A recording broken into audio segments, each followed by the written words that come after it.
So hello guys, तो मैं ले आया हूँ बॉडी बिल्डिंग की बहुत सारी नई अपडेट्स। और आज की फर्स्ट अपडेट के बारे में बात करें तो वो है गाइस रुबियल मॉस्केरा की, जो कि इस वक्त है 4 वीक्स आउट दुबई प्रो से। यस गाइस, दुबई प्रो भी बिल्कुल आ गया है और अब 4 वीक्स में ही हम विटनेस करने वाले हैं एक और बहुत ही मेजर शो। तो अगर इनकी फिजिक की बात करें यहाँ पर इन अपडेट्स के हिसाब से गाइस, तो कंडीशनिंग स्पॉट ऑन।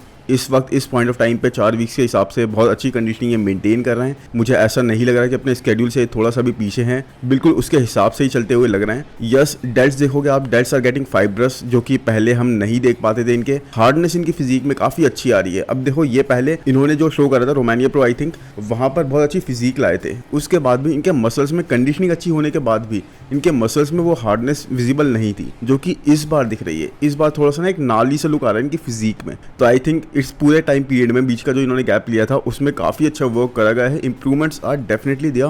पहले इनकी लोअर बॉडी अपर बॉडी में जो गैप बहुत ज़्यादा दिखता था उस पर अब थोड़ा बहुत काम करा गया है। एस्थेटिक्स इंप्रूव हो गए काफ़ी ज़्यादा। अब देखो, इनकी quads are probably one of the biggest quads in the IBB right now. But उसके बाद भी गाइस, अब इनकी अपर बॉडी भी उसी हिसाब से इन्होंने थोड़ी बहुत बिगर करी है, साइज ग्रो करा है। डेल्ट्स में देखो आप, मास पता लग रही है, वो विथ पता लग रही है जो अपर बॉडी में पता नहीं लगती थी। आर्म्स आर लुकिंग बिगर। तो ये चीज़ काफ़ी अच्छी है। अपने एस्थेटिक्स को बनाने के लिए पूरी तरह से ट्राई कर रहे हैं and that is really good. और मैं चाहता भी हूँ कि दुबई प्रो को जीत कर गाइस क्वालिफाई कर जाए मिस्टर ओलंपिक के लिए, बिकॉज उसके बाद हमें आएगा असली मज़ा, जहाँ ये कंपेयर होंगे बहुत ही टॉप लेवल एथलीट्स के साथ, निक वॉकर के साथ, ब्रैंडन करी के साथ, विलियम बॉनेक के साथ। तो इन सब के साथ कंपेयर होता हुआ मैं इनको देखना चाहता हूँ एक्चुअल में कहाँ स्टैंड करते हैं। सैमसन के साथ तो हम ऑलरेडी कंपैरिजन का देख ही चुके हैं, लेकिन एक्चुअल मज़ा हमें स्टेज पर ही आएगा मिस्टर ओलंपिया में। तो अब दुबई प्रो में कौन कौन कम्पीट कर रहा है, हमें पता है एंड्रू जैट ऑप्ट आउट कर चुके हैं, he is not competing in Dubai pro. तो 2 नाम हैं अभी भी जिनके बारे में बात हो रही है दुबई प्रो में कम्पीट करने के लिए, वो है नाथन डियाशा एंड विलियम बॉनेक। देखो, नाथन डियाशा को कोई इशू नहीं आएगा कम्पीट करने से, वो अपने वैसे भी 28 टाइटल विक्ट्री के लिए रूट करते हैं,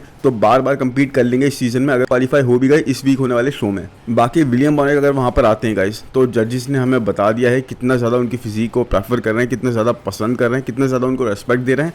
और विलियम बॉनेक को हम कम नहीं ले सकते, स्पेशली जिस तरह का पैकेज उन्होंने प्रेजेंट करा है। देखो, पैकेज में मैं कोई नहीं बोलूँगा, कंडीशनिंग के हिसाब से कहीं कमी थी, प्रेजेंटेशन के हिसाब से कहीं कमी थी, बट यस दूसरे कई सारे एस्पेक्ट्स से जहाँ पर बहुत सारी कमियाँ थी, जहाँ पर he was lacking clearly. But ठीक है, जजेस ने उस चीज़ को ओवरलुक कर दिया, अब कोई बात नहीं।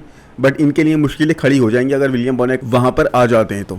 बाकी नेक्स्ट ईयर की फिजिक गाइज यहाँ पर लेस कार्टूनिश लग रही है लास्ट ईयर के कंपैरेटिवली, बिकॉज लास्ट ईयर आप देखते हो जैसे हम जॉनी ब्रावो वगैरह का देखते थे, उनकी अपर बॉडी मैसिव होती थी, लोअर बॉडी बिल्कुल होती नहीं थी। ऐसा ही कुछ हम नेक्स्ट ईयर के साथ भी देख रहे थे। लास्ट ईयर उनकी लोअर बॉडी मैसिव थी, अपर बॉडी उस हिसाब से कुछ थी नहीं। बट इस साल डेफिनेटली इन्होंने अपनी अपर बॉडी को बिल्ड करा है। साइड पोजीज इनके अनबीटेबल है गाइस। मतलब लास्ट ईयर जब हमने इन्हें कम्पीट, या फिर सीजन के स्टार्ट में जब कम्पीट करता हुआ देखा था, उस टाइम ही इनके साइड पोजीज were freakier, were really really strong. और इस वक्त तो गाइस अनबीटेबल लग रहे हैं, जिस हिसाब से इन्होंने अपने प्रोपोर्शंस पे और ज़्यादा वर्क करा है और ज़्यादा इंप्रूव करा है। रुबियल के मसल्स में ना एक क्वालिटी है, इनकी मसल बेलीज अलग ही तरह की दिखती है। मतलब ये आप हर किसी के फ्रेम पर नहीं देख सकते, वो हार्डनेस इनके मसल्स में इस वक्त विजिबल हो रही है। और इस वक्त गाइस ये कहना बिल्कुल भी गलत नहीं होगा कि वैसे तो क्रिजो भी इनकी तरह ही आईबीबी एलीट प्रो से हैं, दोनों ही एक ही आईबीबी से हैं गाइस। लेकिन क्रिजो ने जब ये यहाँ पर आ रहे थे ना, आईबीबी एलीट प्रो को छोड़ के आईबीबी प्रो में आ रहे थे रुबियल मॉस्केरा, तो क्रिजो ने कई सारे कमेंट पास करे थे कि ये इतने बड़े बॉडी बिल्डर नहीं है, उस तरह से ये कम्पीट नहीं करते हैं, जो भी चीज़ है।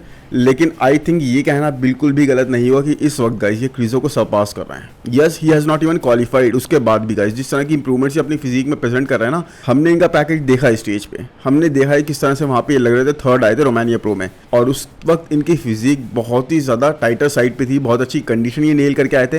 पोजिंग में कोई ऐसा मेजर इशू नहीं था गाइस, जो कि हम क्रिजो के साथ कभी भी इंप्रूव नहीं देख पाए। उनके स्टमक पर भी हम काफ़ी इशू देखते हैं, वो अपने एप्स को अभी तक डायल इन नहीं कर पाए हैं, अपनी कोर को उस तरह होल्ड नहीं कर पाते, जबकि हमने रुबियल के साथ ऐसा कुछ नहीं देखा। तो ये कहना बिल्कुल भी गलत नहीं है। और एक्चुअल में अगर ये क्वालिफाई कर गए ना गाइस, तो एब्सोल्युटली मुझे लगता है 7th 8th प्लेस, टॉप 8 के अंदर तो ये प्लेस कर ही जाएंगे और आगे जाके ये और ज़्यादा इंप्रूव करेंगे। जबकि क्रिजो के साथ जो इशू चल रहे हैं वो अभी भी चल ही रहे हैं। तो अगर क्रिजो की बात कर लें इसके बाद में, क्योंकि बात उनकी ही निकल गई है गाइस, तो क्रिजो के बारे में ये है कि क्रिजो ने अभी अपनी स्टोरी पे एक रीजनिंग वाला वीडियो डाला है, एक पोस्ट डाला है, जिसमें उन्होंने बताया कि वो इतने अच्छे क्यों नहीं लगे अपने लास्ट शो में, यानी कि जो अभी रिसेंटली हुआ है गाइस एम्प्रो क्लासिक, उसके अंदर। तो उन्होंने कई सारे रीज़न दिया। अब उसके बारे में बताऊं तो मैं पहला रीज़न ये दिया कि शो काफ़ी लेट स्टार्ट हुआ, मतलब 4 घंटे का गैप था उनको जब बोल दिया गया था कि शो स्टार्ट होने वाला है, और एक्चुअल में जब शो स्टार्ट हुआ तो उसके बीच में। उसके बाद दूसरा इशू, इनको कई सारे स्टमक इशूज़ चल रहे थे। तीसरा इशू इनको, क्योंकि ना एक बहुत बड़ी चीज़ हुई थी बैक स्टेज की, एक तो लैंग्वेज बैरियर था, ठीक है। दूसरा, जब भी ये किसी से पूछते थे कि शो कब स्टार्ट होने वाला है, तो इनसे बोल दिया जाता था कि 15 मिनट में। और उसी हिसाब से गाइस इनको जब पता लगता था तो ये अपनी बॉडी को पंप करना स्टार्ट कर देते थे। फिर उसके बाद शो स्टार्ट नहीं होता था, इनकी बॉडी टायर होती जा रही थी, डिहाइड्रेटेड होती जा रही थी, उसकी वजह से इनको बहुत सारा वाटर फिर से पीना पड़ा। और उसके बाद फिर ये पूछते थे 15 मिनट, तो फिर ये पंप करने लग जाते। तो ऐसे कई बार इन्होंने अपनी बॉडी को पंप करा और डिहाइड्रेट होने की वजह से अपनी बॉडी को फिर से सही कंडीशन में लाने के लिए, अपने बेटर फील करने के लिए ये वाटर पी लेते। तो उसके बाद गाइस आप देख रहे हो कैसा ब्लोटेड वाला सीन हुआ है, इनकी कंडीशन खराब हो गई। तो ये कई मेजर इशूज़ बताए, और एक सबसे मेजर इशू उन्होंने जो बताया कि इनको शोल्डर इंजरी काफ़ी लंबे टाइम से चल रही है गाइस, उस पर ये वर्क नहीं कर रहे थे।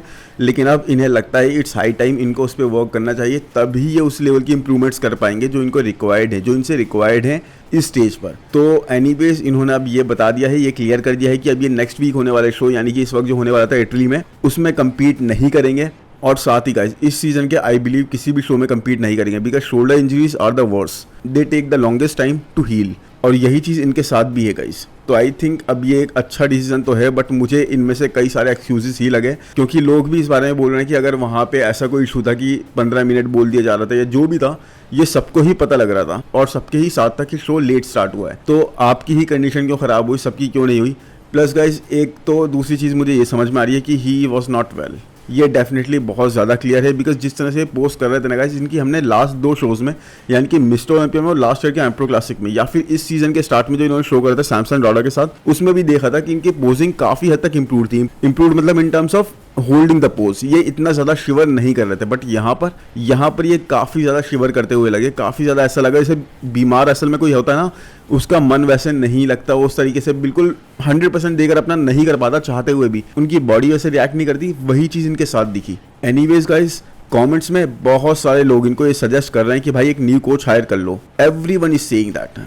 मतलब ये पहले कुछ वीडियोस में मैंने बात कवर करी थी, लेकिन इस वक्त हर एक व्यूअर, हर एक फैन उनका यही बोल रहा है कि भाई आपके कोच बहुत अच्छे हैं, बहुत टाइम से आप उनके साथ वो कर रहे हो, आपने बहुत इंप्रूवमेंट्स कर ली हैं, आप टॉप 8 क्रैक कर चुके हो उनके साथ में मिलके। लेकिन अब इट्स हाई टाइम आपको एक न्यू कोच हायर करना चाहिए, क्योंकि एक तरह से guys it was kind of a worst package of क्रीजो। Yes, in terms of holding water, जिस तरह से वाटर होल्ड कर रहे थे, बॉडी शेक कर रही थी, अपनी बेस्ट कंडीशन में नहीं थे गाइस। तो आप बताइए कि आपको भी लगता है कि इनको एक नए कोच हायर करने चाहिए, पिटोर के साथ, मैट जैनसन के साथ, हैनी रैम्बोर्ट के साथ, या फिर किसी के साथ भी कोई एक न्यू कोच इनको हायर करने चाहिए। आई मीन पैकेज इनका देखोगे ना आप, हमेशा कुछ ना कुछ लैक कर रहा होता है गाइस। कभी ये प्रॉपर कंडीशन आ जाएंगे तो वो फुलनेस कैरी नहीं कर होते, साइज इनका काफी कम लगने लग जाता है। दूसरा, अगर ये फुलनेस के साथ आ जाएंगे तो वो कंडीशन नहीं लेके आ पाते। प्लस पोजिंग का इशू इनके साथ एक मेजर है गाइस, चाहे इतना ये शिवर नहीं कर रहे हो उसके बाद भी इनकी पोजिंग कभी भी ऑन पॉइंट नहीं होती। ज्यादा पोस्ट करवा लो तो ये टायर्ड लगने लग जाते हैं। दूसरा एक मेजर इशू अपनी core guys, I don't know इतने टाइम से अभी भी एलीट प्रो में कम्पीट कर रहे हैं, उसके बाद भी इनके कोर पर वर्क क्यों नहीं करा गया।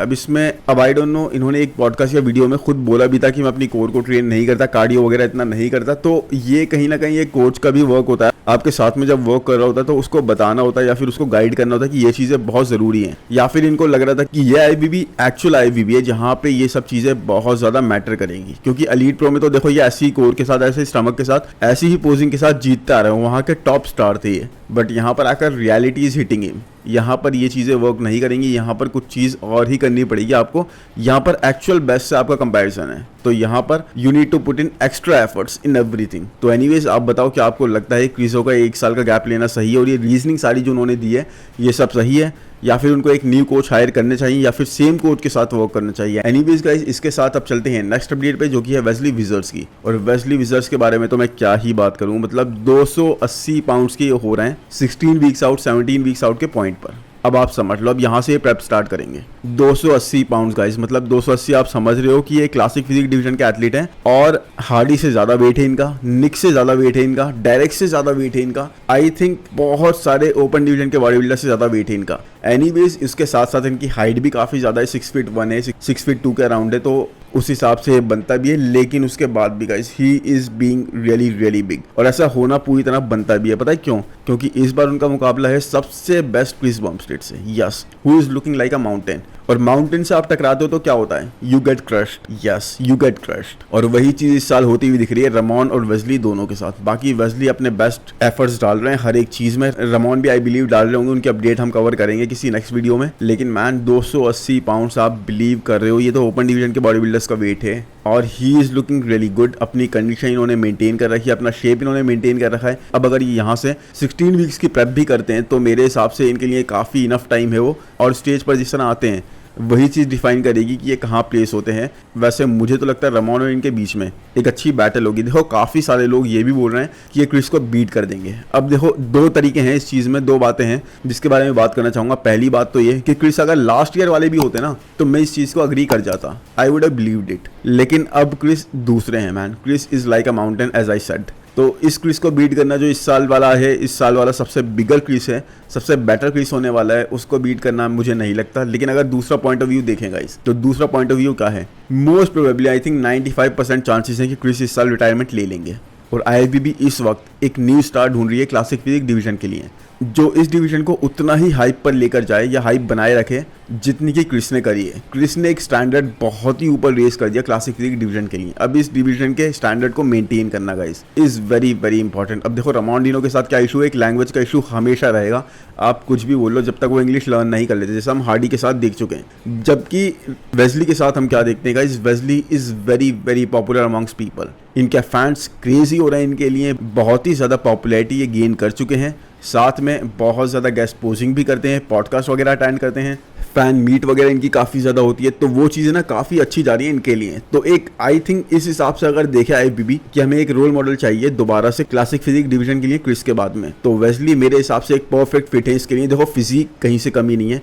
क्रिस के बाद अगर क्लासिक डिवीजन के हिसाब से हम देखें, क्लासिक फिजिक के हिसाब से देखें तो एब्सोल्युटली क्रेजी क्लासिक फिजिक की कैरी करते हैं। यस इंप्रूवमेंट्स का स्कोप है, बट किसके पास नहीं है, सबके पास ये कहीं ना कहीं। तो मुझे लगता है कि एक इस हिसाब से अगर आईएफबीबी देखेगी तो मेरे हिसाब से वेस्ली विजर्स को चांस दिया जा सकता है इसी साल या फिर नेक्स्ट ईयर। तो हम बैटल होते हुए देखेंगे ही फर्स्ट प्लेस के लिए। But he is doing every right thing. हर एक चीज़ जो सही करी जानी चाहिए, जिस तरह से करी जानी चाहिए, वेस्ली वैसे ही कर रहे हैं। ना सिर्फ अपनी फिजिक पे वर्क कर रहे हैं, ना सिर्फ अपनी प्लेसिंग को इम्प्रूव करने की कोशिश कर रहे हैं, बल्कि फैंस के साथ इंटरेक्ट करना, आईएफबीबी के साथ इंटरेक्ट करना, गेस्ट पोजिंग करना, मोर एंड मोर वीडियोस डालना यूट्यूब पर, everything is being done right man. तो फिर अब देखते हैं इस साल क्या रिजल्ट रहता है। एनीवेज अब चलते हैं गाइज इसी के साथ नेक्स्ट अपडेट पर, जो कि है ब्रैंडन करी की। अब ब्रैंडन करी मैन, ब्रैंडन करी करने वाले हैं दुबई प्रो। मतलब ये क्वेश्चन है क्योंकि अभी नहीं पता वो कौन से शो में compete करेंगे या फिर सीधे मिस्टर ओलंपिया में दिखेंगे। बट क्योंकि वो कुवैत में ही है और आसपास ही है, काफ़ी क्लोज हैं, तो लग रहा है क्योंकि इस हिसाब से उन्होंने फिजिक अपडेट भी ये दी है ना, तो फिजिक अपडेट के हिसाब से ही इज़ लुकिंग डाइल्ड इन। ऐसा लग रहा है कि 4 वीक्स में he can be ready for the show.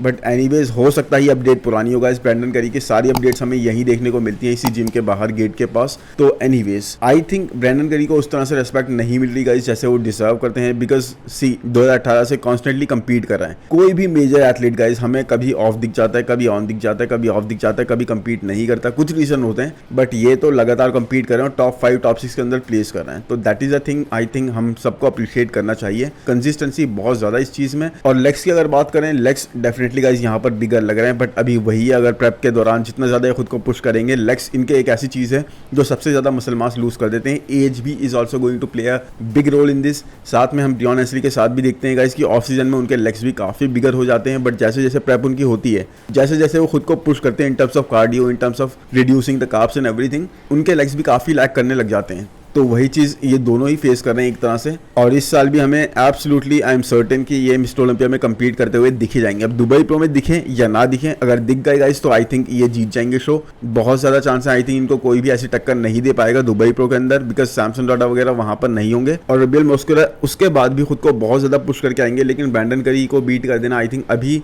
उस पॉइंट पर वो नहीं है। स्पेशली जिस तरह के एस्थेटिक्स ब्रैंडन करी कैरी करते हैं और लेग्स भी अगर इतने ज़्यादा डाउन साइज नहीं दिखे तो वो भी एक बेनिफिट ही जाएगा इनके लिए। एनीवेज देखते हैं, जब तक इनकी कोई नेक्स्ट अपडेट नहीं आ जाती, न्यू अपडेट नहीं आ जाती, कहीं और नहीं आ जाती, तब तक हम एक्चुअल में कुछ कह नहीं सकते। बट मिस्टर ओलंपिया में तो हमें ये दिखेंगे ही।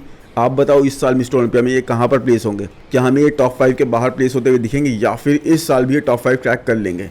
एनीवेज अब चलते हैं गाइस नेक्स्ट अपडेट पे, जो कि है नाथन डियाशा की। और नाथन डियाशा नाथन डियाशा man is turning into a snake. Yes, बिल्कुल ये सांप की तरह बनते जा रहे हैं। आप इनके फिजिक को देखो, आप इनके टॉर्सो को देखो, कितना ज्यादा बिगर पहले ही था, अब तो और भी ज्यादा बिगर लग रहा है। मतलब it is looking kind of funny. तो अपनी 13th 14th विक्ट्री के लिए, प्रो विक्ट्री के लिए जा रहे हैं। उसके बाद इनका टारगेट तो आपको पता ही है, 20 प्रो विक्ट्री चाहते हैं ये, उसके बाद रिटायरमेंट लेंगे। तो अभी लेटेस्ट अपडेट के हिसाब से देखेंगे तो he is looking really massive. मतलब muscle mass absolutely insane level का ऐड कर लिया गया है। आई थिंक इतने टाइम से कंपीट करने के बाद भी इन्होंने इस टाइम पर बहुत ही इनक्रेडिबल इंप्रूवमेंट हमें दिखाई है। तो he is looking massive, he is looking bigger as well. Torso भी काफी बिगर हो गया, स्नेक की तरह हो गया, बिल्कुल लचीले से होते जा रहे हैं। और आई थिंक इनके लेग्स इसीलिए काफी ज्यादा पीछे लग रहे हैं, साइज के हिसाब से नहीं, बट जो एक हाइट के हिसाब से इनका टोर्सो पूरी तरह से ओवरशैडो कर रहा है इनके लेग्स को। और अब यही चीज़ इनके अगेंस्ट जाती है। ये इसी वीक होने वाले शो इटली प्रो में compete कर रहे हैं और वहाँ पर इनका मुकाबला है गाइस बहरूस तबानी से। और बहरूस के सामने मैं इन्हें लैग करते हुए नहीं देखता, because muscle maturity insane level की ये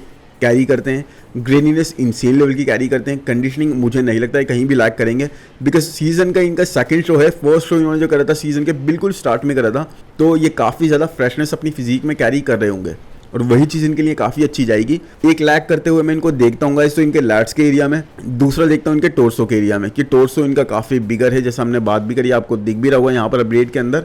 प्लस लैट्स इनके काफ़ी ऊपर तक ही हैं, तो वही चीज़ इनको थोड़ा सा इम्पैक्ट करेगी। उसके अलावा मुझे नहीं लगता, बट यस एक बहुत अच्छी टक्कर हमें बहरूस के साथ इनकी देखने को मिलेगी, बिकॉज बहरूस की भी हमें लेटेस्ट फिजिक अपडेट मिल गई है। बहरूस के लिए बहुत ज़्यादा ट्रिकियर है इस बार।